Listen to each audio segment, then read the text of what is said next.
Bonjour à toutes et à tous, ici Sasa et Floriane Tae pour Au micro de RTI, une émission qui sera un peu spéciale et un peu plus longue que d'habitude aujourd'hui parce que nous avons eu le plaisir d'interviewer l'ethnologue Josiane Coquelin.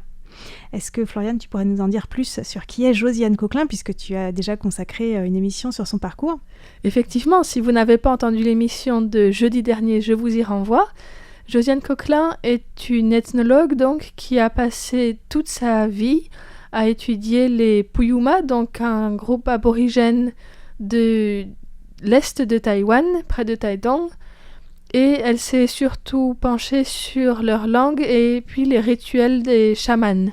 Oui, tout à fait. Elle a même aussi appris la langue qui est utilisée spécifiquement dans les rituels des chamans, qui sont d'ailleurs souvent des femmes. En tout cas, à l'époque, dans les années 80, quand elle est arrivée, c'était des femmes. Je propose qu'on entre tout de suite dans le vif du sujet, parce que si vous voulez en savoir plus sur Josiane Coquelin ou la société Puyuma, nous avons consacré ces derniers jours certaines émissions à cela, donc je vous invite à aller sur le site internet pour les retrouver, puisque aujourd'hui, nous allons vraiment parler principalement des chamans.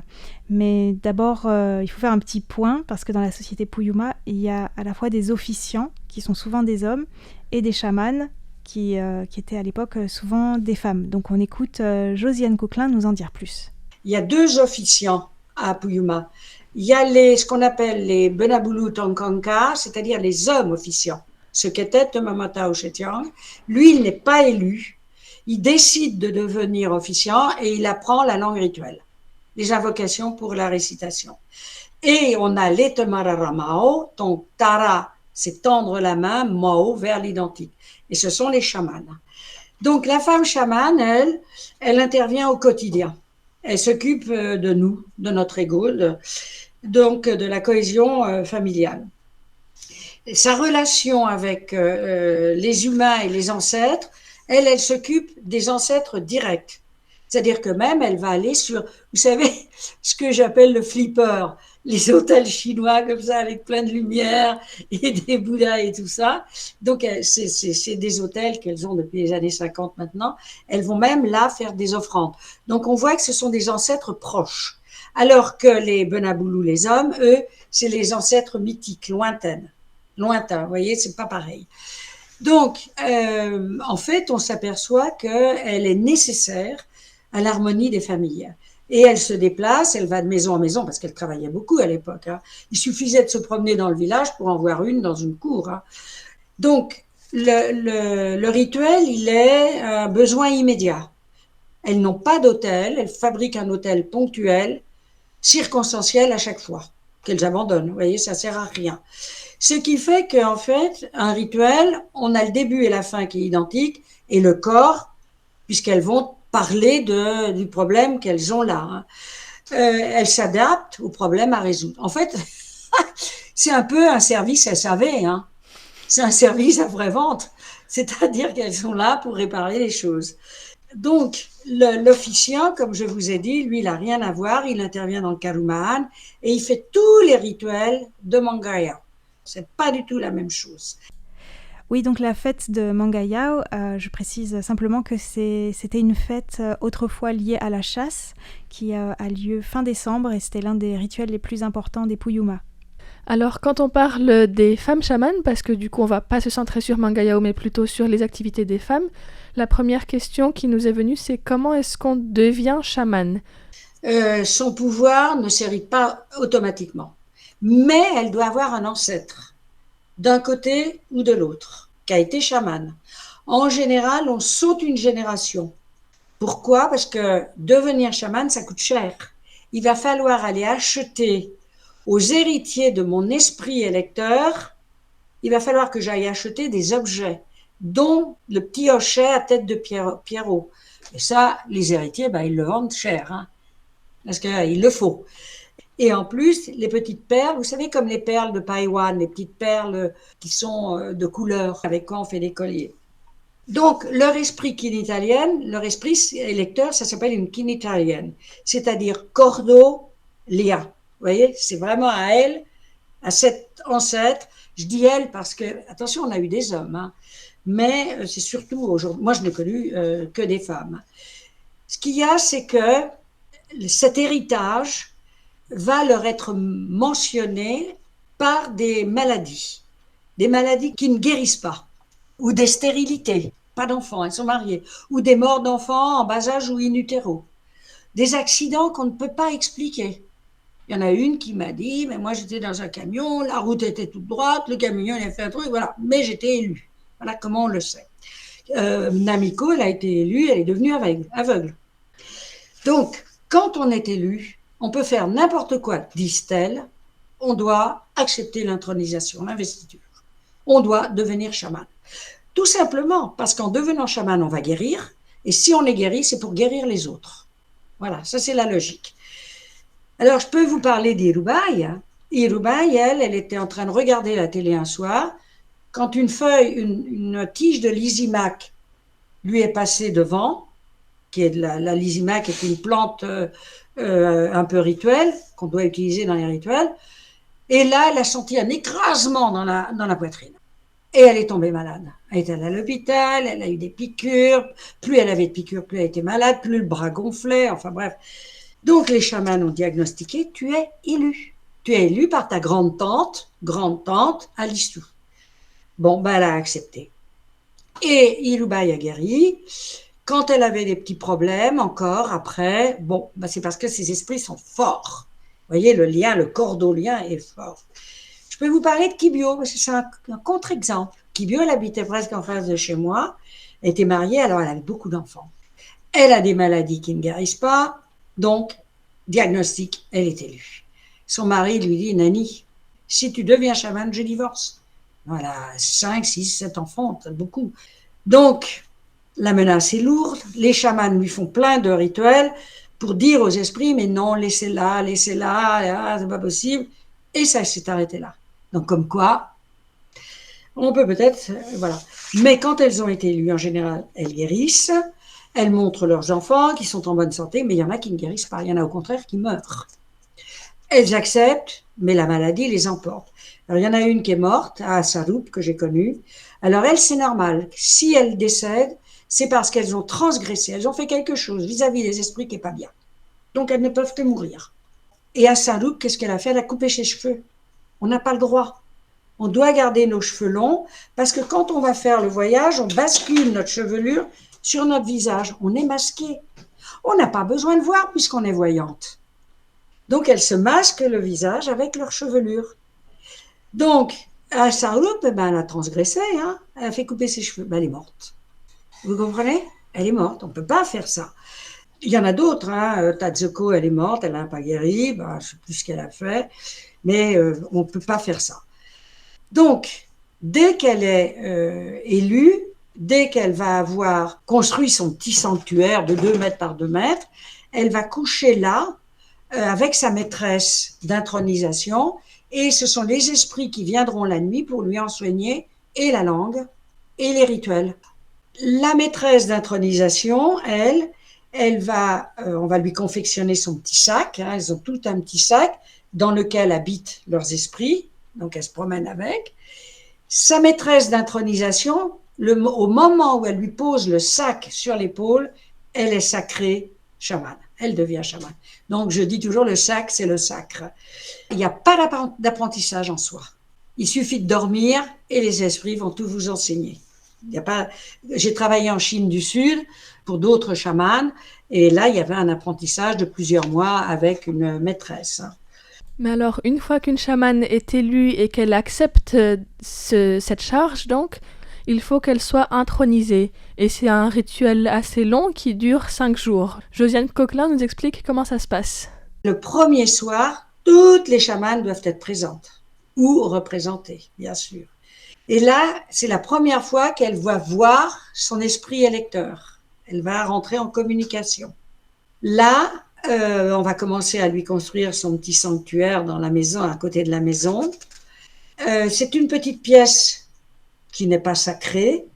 La porte, elle donne à l'est avec une petite fenêtre. Et là, il y a juste une petite planche où il y a des noix d'arec pour que ces esprits puissent venir se reposer. Au pied, il y a 2 bambous. Et c'est face à ces 2 bambous et à cette petite planche qu'elle fera son voyage. qu'elle va aller dans le monde des esprits.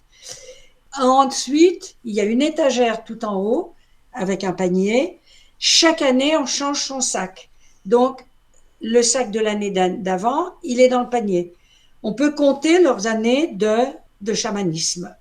En général, elle ne travaille pas dans son sanctuaire. C'est pas un lieu sanctuarisé, hein. Je l'ai appelé sanctuaire parce qu'il y a cette étagère, il y a ces 2 petits bambous. Mais elle couche là avec son mari, hein. C'est son mari. Moi, j'ai été assise sur son lit 1000 fois pour discuter avec elle. Mais elle peut faire des petits rituels, des petites démangeaisons. Mais autrement, elle se déplace. Elle va chez le patient. J'ai donc demandé à Josiane Coquelin si, en plus d'être un statut, être chaman ne s'apparenterait pas plutôt, en fait, à un travail, à une fonction qu'on accomplit au village. Elles disent à Anne Garamay, maintenant, Aokaku Kikarun, je vais travailler. Elles travaillent. Elles sont maintenant payées par des enveloppes, des rompao, qu'elles mettent dans leur petit sac pour les esprits. C'est pas pour elles, hein, c'est pour les esprits. Donc, oui, bien sûr, c'est un travail. Mais ça n'empêche qu'elle est mère de famille, qu'elle s'occupe des enfants. Irubai, parfois, elle est au champ avec son mari, bien sûr. Mais dans l'ensemble, elles sont chamanes. Et donc, maintenant qu'on sait comment elles deviennent chamanes, pour rentrer dans le vif du sujet, Josiane Coquelin va nous raconter comment ça se passe quand elles arrivent chez un patient.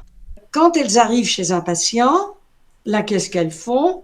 Elles travaillent avec des noix d'arec. Vous savez, des noix d'arec qu'elles incisent, qu'elles coupent en 2, qu'elles incisent. Et là, elles vont les préparer.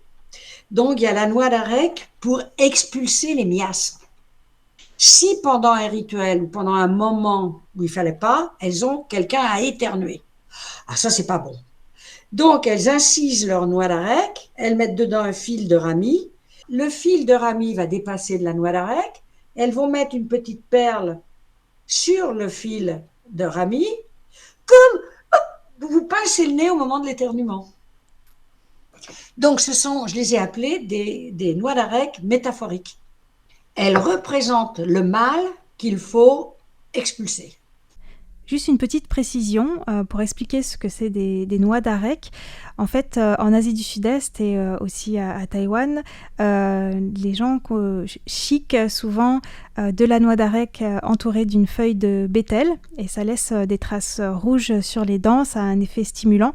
Mais là, Josiane Coquelin nous parle vraiment d'une utilisation spécifique de la noix d'arec dans le rituel chamanique, ce qui est vraiment très, très intéressant chez les Puyuma. Donc, elle prépare, et pendant qu'elle prépare ça, c'est long, hein. Il y en a beaucoup, hein. Je vous en ai donné 3 ou 4, mais il y en a un paquet, hein. Il y a tous les morts d'avant, etc. Bon, il faut faire tout ça. Et là, tous les voisins, surtout les voisines, sont là, et on papote. Alors, moi, je papote, hein, bien sûr, ça, je sais faire. Mais en même temps, les chamanes, elles ont des grandes oreilles, comme des lapins. Elles écoutent, parce que ce que racontent les femmes, dedans, il y a peut-être quelqu'un, une voisine qui a un problème et qui va appeler la chamane pour régler. Et elle connaîtra le problème. Je veux dire, c'est le moment où tout se fait et tout se sait. Là, quand elle est prête, elle va devant la porte avec ses petites perles. Elle appelle les esprits. Elle les nomme les uns après les autres. Je vais vous raconter une anecdote qui a failli me coûter cher aussi.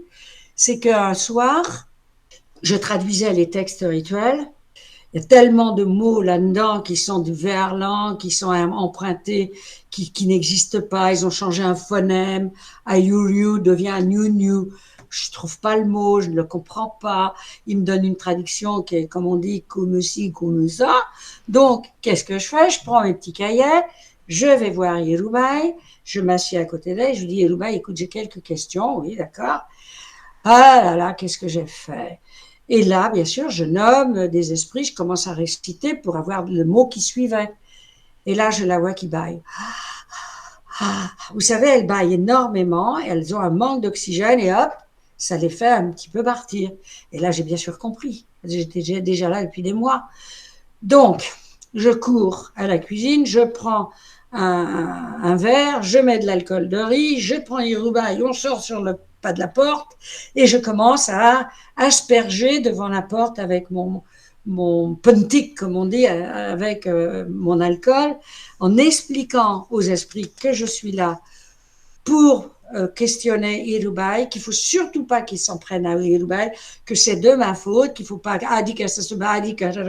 surtout ne soyez pas fâchés, ne soyez pas en colère, ne vous vengez pas, etc. Et hop, je donne le verre d'alcool à Irubai et on y va.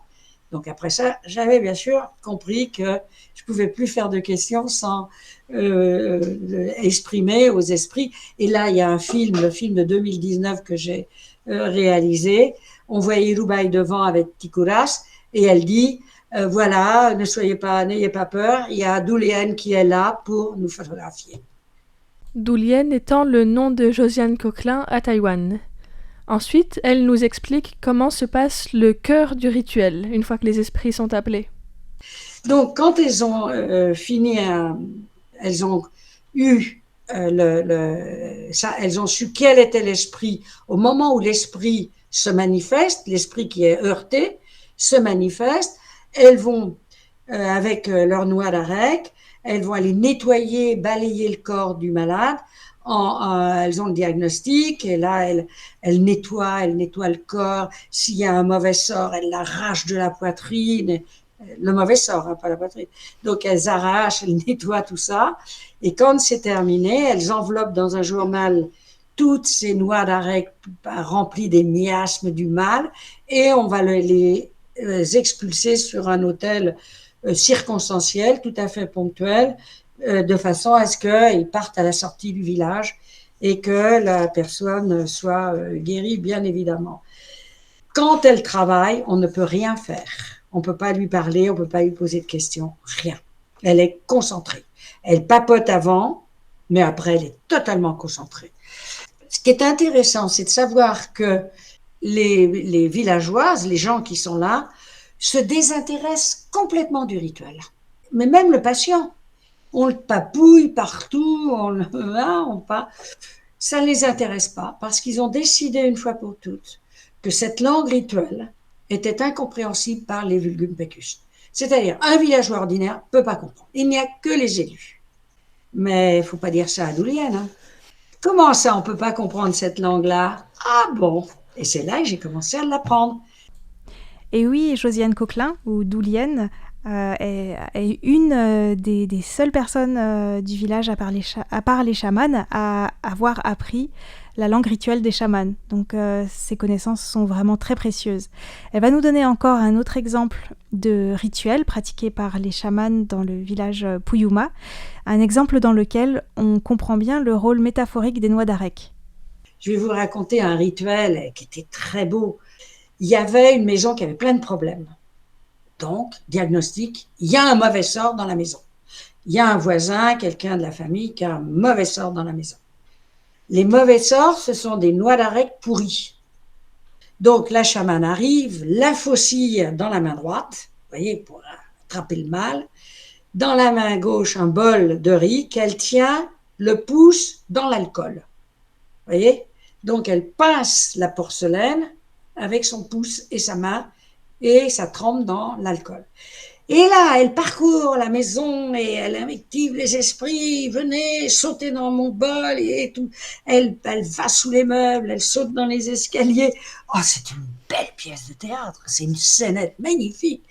Donc, elle parcourt toute la maison comme ça et elle ouvre, elle ferme les portes et tout à coup, le mauvais esprit est tombé dans le bol. Et tout le monde l'a vu. Tout le monde a vu le mauvais esprit sortir du placard et sauter dans le bol. Oui, Josiane Coquelin nous a raconté à quel point c'était très très fatigant d'être chamane. C'est parfois les rituels terminent à 2h du matin. Et il y a aussi une grande fête qui s'appelle Pualasakan, qui est le rituel annuel qui a lieu autour du 3e jour du 3e mois.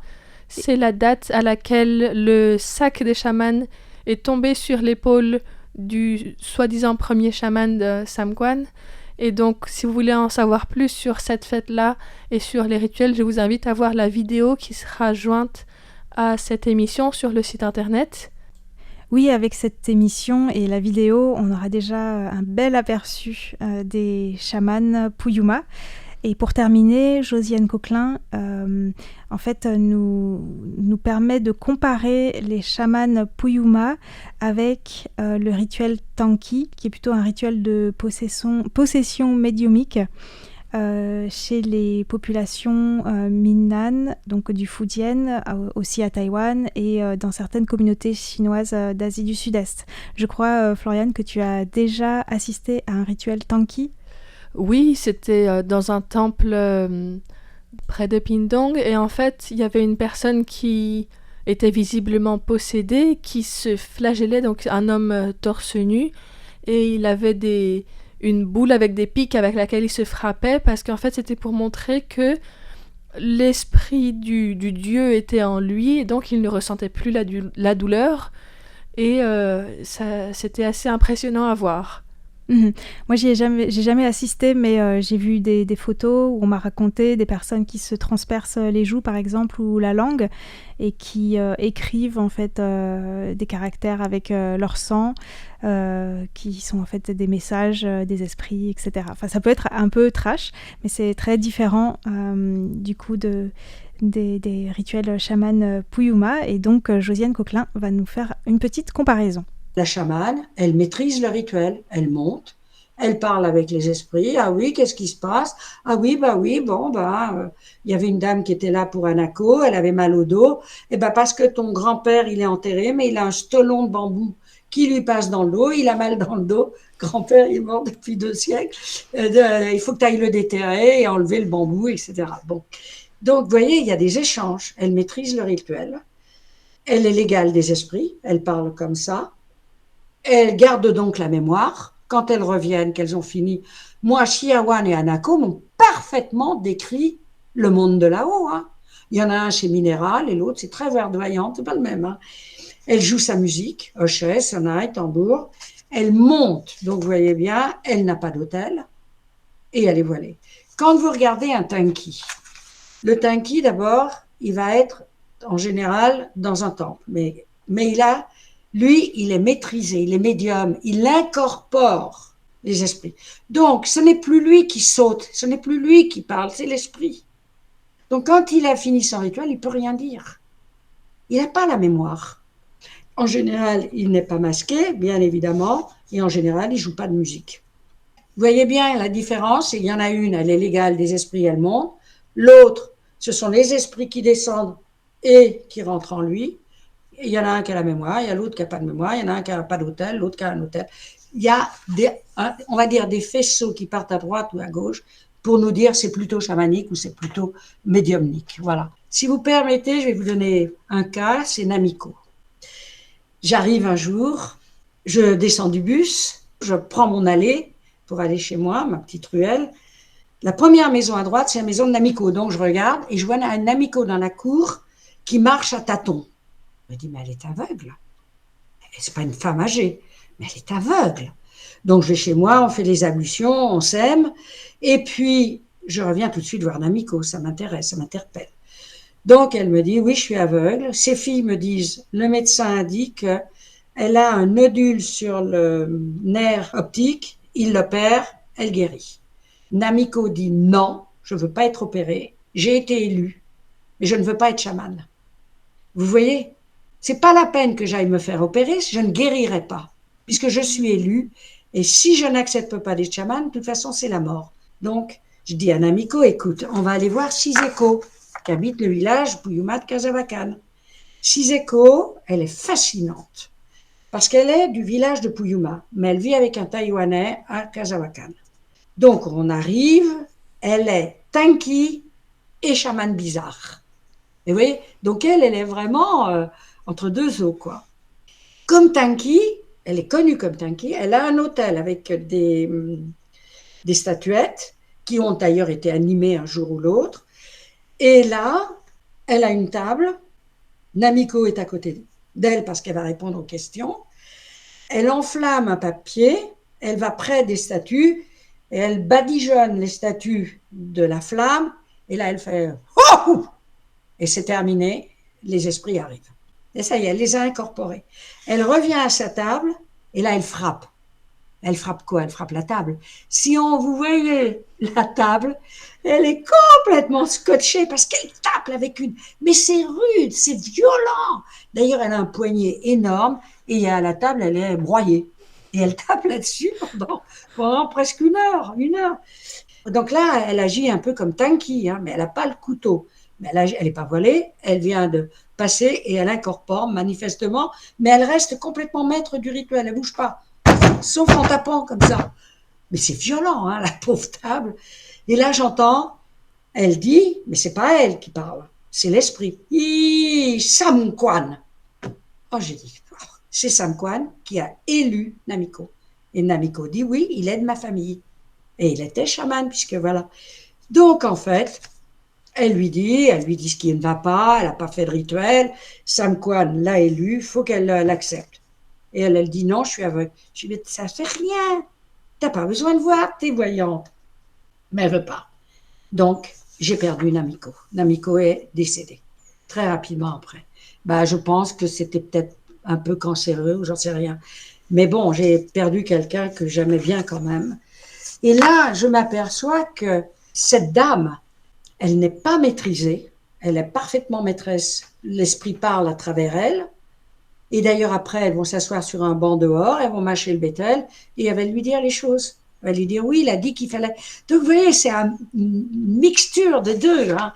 Moi, elle m'a fascinée, Siseko. Josiane Coquelin nous reparle de Samquan, le prétendu premier chaman, mais également de l'origine du chamanisme en général, chez les Puyuma, et puis de l'influence de l'arrivée des Japonais et des Chinois ensuite avec la centralisation étatique qui a eu lieu à Taïwan. Et du coup, ça a marginalisé les chamans petit à petit. Voilà, puisque maintenant il ne reste qu'une chamane active qui est Irubai et une autre qui a été désignée plus récemment, mais apparemment qui ne parle pas la langue rituelle. Donc c'est... Mais c'est vraiment un monde qui disparaît, comme le dit elle-même Josiane Coquelin. Parce que quand elle est arrivée à Puyuma dans les années 80, il y avait 19 chamans sur une population de 1300 personnes, avec une dizaine qui étaient actives. Voilà, il y avait une partie des chamans qui étaient trop âgés ou qui avaient d'autres contraintes, et donc elles ne travaillaient pas vraiment en tant que chaman à ce moment-là. Mais il y avait quand même une population bien plus importante que maintenant. Donc, ce fameux Samquan, moi je pense que c'est Sam 3, et Quan, vous savez, l'officier en chinois, Quan. Donc je pense que c'est ça, mais je ne suis pas sûre. Quand ils arrivent, les colons japonais, ils interdisent la chasse aux hommes, ils interdisent la chasse aux têtes, mais ils interdisent aussi le chamanisme. Ils les pourchassent, ils arrachent leurs sacs, elles ne peuvent plus pratiquer. Et ça, toutes les vieilles me l'ont dit. Beaucoup me l'a dit 100 fois. Elle m'a dit, tu sais, avant Samquan, il n'y avait pas de Temararamao, il y avait des gens qui ont le mauvais œil. Ah bon? Il n'y avait pas de chaman. Mais moi, j'ai écouté tous les yaouras, tous les voyages, quand elles ont à Buku, Irubai, Adil, je les ai tous faits. Elles terminent toutes par un chant final fixe, le même. Moi, Udokao, je rentre à Takiris, je marche le long de la plage mouillée, je vais franchir un kayakai, c'est-à-dire un pont, typique du chamanisme, et je retourne voir mon fils préféré, Tuben. Samquan, il est élu à midi, il travaille au champ. C'est pas beau de travailler au champ, je vous l'ai dit. Les hommes, ils travaillent. Alors, Samquan était efféminé. Tous les vieux le disaient. Alors lui, j'ai jamais réussi à savoir s'il avait fait le système d'âge ou pas. J'ai jamais réussi à savoir. Donc, il était efféminé et le sac est tombé à midi pétante. Il a été élu par les esprits qui l'aimaient. Comme Udokao dit, je vais vers mon successeur, mon fils préféré, Tuben. D'accord, Udokao. Mais qui c'est Udokao? Elles ne peuvent pas me répondre. Elles ne savent pas. Irubai me dit, c'est un juge. Je dis, j'y jure rien. Vous chantez toute la même chose. Mais en fait, c'est Chiawan, une des chamanes, et Araita, une vieille dame qui n'était pas chamane, qui me dit, mais Udokao, c'est une vieille chamane qu'on n'a jamais vue. Alors la tilt, j'avais posé cette hypothèse. Et en fait, la société Puyuma était une société de chasseurs. Et dans une société de chasseurs, qu'est-ce qu'on a? Des chamans hommes. Parce que le rôle des chamans hommes dans une société de chasseurs, c'est d'aller demander aux esprits de la chasse d'envoyer du gibier dans l'arc du chasseur. C'est connu. Donc, eux, ils étaient chamans. Mais quand on va passer à l'agriculture, Jeannette McGovern le dit, Mabuchi le dit, les Japonais vont imposer la riziculture à nos aborigènes des montagnes. Donc là, le chasseur devient inutile, le gibier devient inutile, on n'est plus chasseur. Et qu'est-ce qu'on a? Des champs à transmettre, de la propriété. Donc en fait, on a été une société de chasseurs chamanistes, mais aujourd'hui, on a des femmes chamanes. C'est pas tout à fait le même travail.